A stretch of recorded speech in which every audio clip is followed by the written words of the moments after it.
Hi, I'm Daniel. Welcome to our series about conflict. We're going to spend 4 sessions looking at the people who cause conflict in our lives, like parents, friends, coaches, teachers, and even God. You're going to be watching some powerful stories from students, and then Doug Fields will be teaching us some biblical principles on responding to conflict in our life. Today, we're going to be talking about conflict with your parents. You both love you, so why is it so hard to get along? I was addicted to gaming. Anytime I had free time, I would be on the computer, on the Xbox, on whatever, and I'd be playing with my friends trying to get, the best stuff you could get. The whole week would be like that.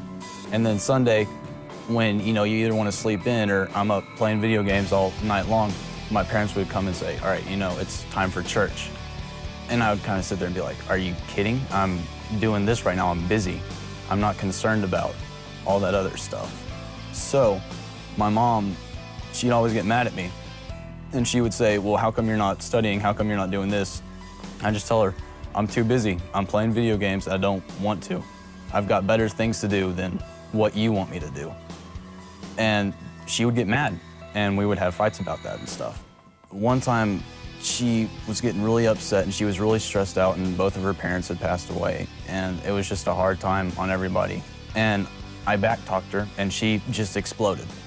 And, she started hitting me, and I got around her, and I put her in a headlock, and I just started yelling and screaming at her ear. I said, I hate you. I never want to see you again. I hope you just drop down dead right now. I hate you so much. You're just this annoying tick in my life, and I don't want to have to put up with you anymore. And I couldn't care less if you died right now. I mean, that'd make it easier. Then no one would be telling me to do the dishes. No one would be telling me to do all these chores, all my schoolwork, and I could do whatever I wanted to do. And I was just being a total jerk. That was the only time it really got physical. Other times it was just throwing stuff. But most of the time it was just arguing and screaming.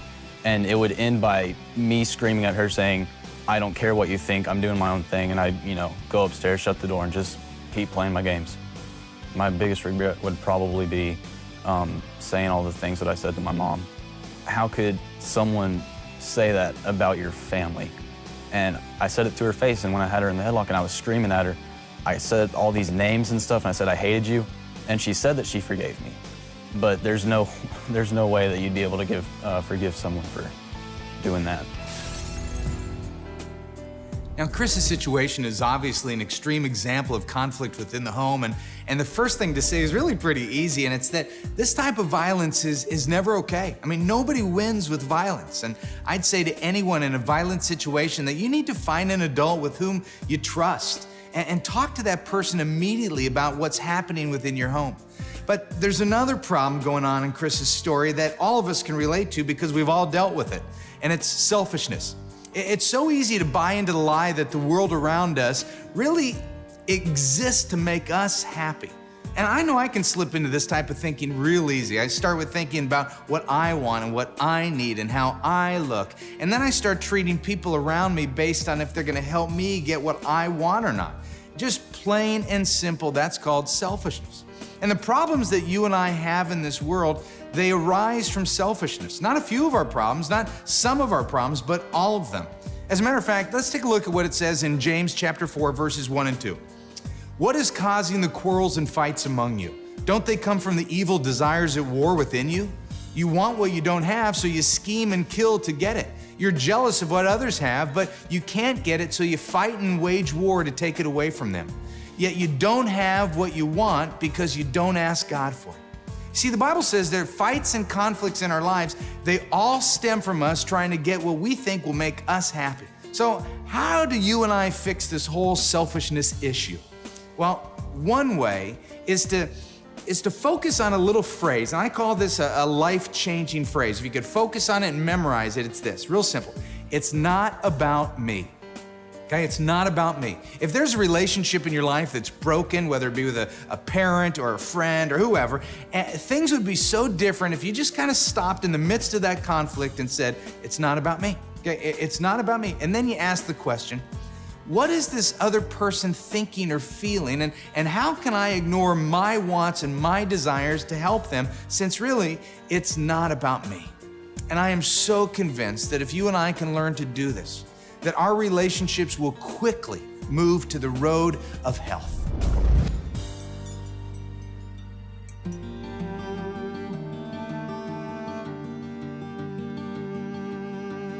3 years ago, my little brother Steven was diagnosed with brain cancer. He was in remission for a few months there, and then it came back. About 5 months ago, he passed away, and we don't really understand, like, why. Well, now that I'm the only child, my parents, especially my mom, have been super overprotective about me because they don't want anything bad to happen to me. It's really hard to like, be with each other because half the time they, like, don't want me to go do something that I want to do, and so I'm not happy whenever I'm around them. It just ends up us being in fights and me saying things that really hurt their feelings, and I just want to get away from them because they kind of drive me crazy sometimes, but them clinging on to me and me wanting to go away just causes a big clash. A lot of conflict has happened between me and my mom because lately we've been fighting nonstop. Like, I think it's all of this anger building up inside of us, and we just take it out on each other, and I'm just like my mom, and we're the exact same person, and us both being super stubborn just makes us, like, one of us has to say the last word, and I do say some things that I feel really ashamed of after a conversation. She wants to be closer to me right now, but I'm pushing myself away, not wanting to be around her, and I regret saying those things because she really needs me right now. Well, the first thing I'd want to say is how sad I am for Carolyn to lose a brother. I mean, that's big, and I am so sorry. You know, family tragedy is so painful, and because you can't escape your family, it's often intensified within the home. But here's something I've learned from working with so many people over the years, and I know that God's plan for you is to heal you of your pain. And sometimes that healing takes time, but God is a God who delights in putting broken pieces back together. And as a matter of fact, it says in the Bible in Romans 8:28 that all things work together for good for those who love God and are called according to his purpose. Now, this doesn't mean that all things that happen are good. That would be crazy. It means that if we live in God's plan for our life, or if we try to be followers of Jesus and obedient to him, we can make the worst of circumstances into something wonderful. And who doesn't want that? I know that Carolyn does. I can hear it in her voice. But the key to this whole thing is that we let God do his work. And that means following guidelines that God has given us in our life. Guidelines like, honor and respect your mom and dad, and even when it's difficult to do that. Now, I don't want to say to Carolyn or to anyone else who's having conflict with their parents is that you're wrong for feeling stifled or frustrated or misunderstood. You're not. I mean, it's okay to have those feelings, and even strong feelings when your parents are wrong. I mean, parents make mistakes. They're broken people too. And Carolyn would be wise to try to understand that her mom and dad are also dealing with a lot of pain right now. And I know it's weird to think about parents in pain, but I'm a parent of 3 teenagers myself, and I feel pain all the time. I mean, life is difficult for us parents too. But as I was listening to Carolyn's story, I couldn't help but notice that there was a lot of conflict happening between Carolyn and her mom, but there wasn't really a lot of communication. I mean, maybe this is true in your family too. I mean, conflict is when each side feels misunderstood or disrespected or frustrated or hurt, and then they lash out at the other person. And the way that many teenagers choose to express their conflict is in a disrespectful way, like yelling or accusing or rolling their eyes or ignoring or having bad body language or an attitude. And it's understandable why you'd want to do that, but I just want to tell you, it's not productive. The conflicts are rarely settled through poor communication.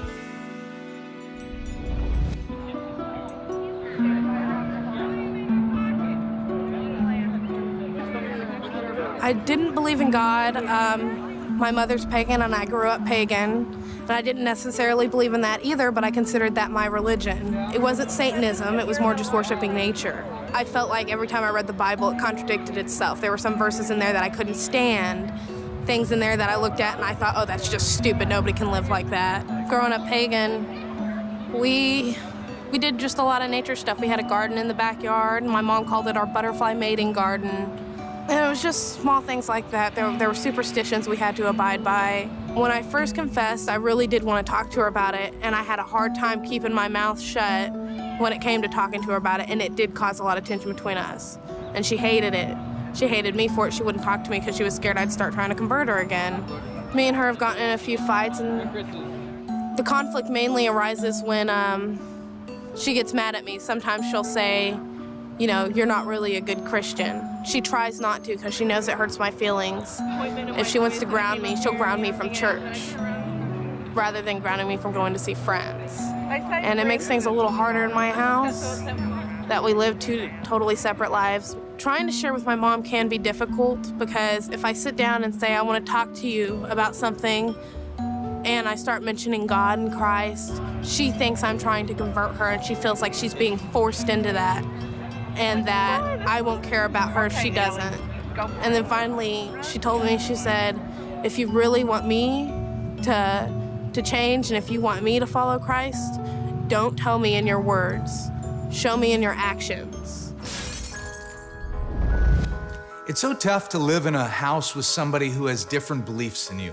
You see, the potential for conflict is always there. It's looming since many of our day-to-day decisions are affected by our relationship with Jesus Christ, which other people in our family, they may just not get.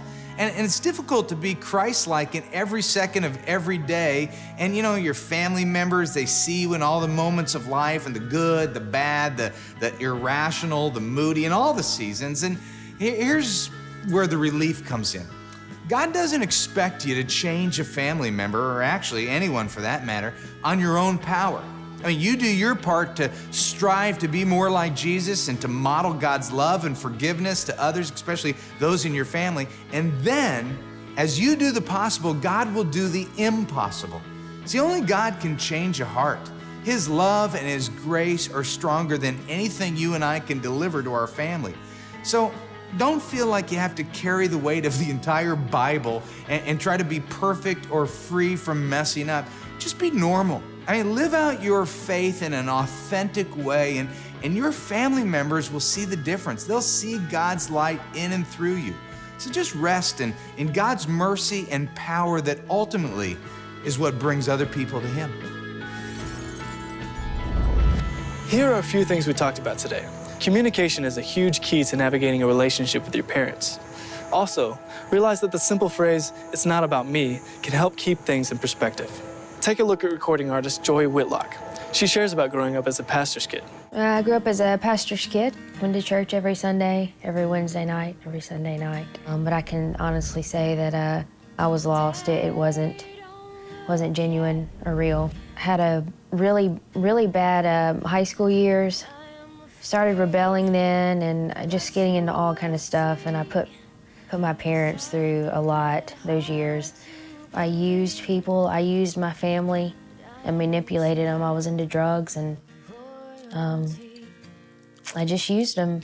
You know, I remember my dad crying and my mom crying. I know that they spent nights like that because they knew their child was lost, and I began feeling guilty about a lot of the things that I was doing. And I went to see The Passion of the Christ with my mother. She asked me to go, and I don't know why I went, but I did, and I accepted Christ in my theater seat that night. I'm not that person anymore, and that's a big relief to know what I was and to know that God changed that. The album is called God and a Girl. It's basically just a chronicle of the past 4 years of my life, now that I know who Jesus is. A lot of the songs tend to gravitate towards struggle just because that doesn't go away when you become a Christian. So I just want people to know they're not alone, because that's how it feels sometimes when you go through struggles and difficulties and sorrows in life, is that you feel absolutely alone, and it's not true, and I want people to walk away with that. There's peace in knowing you're not alone, no matter your struggle. We'll see you next time.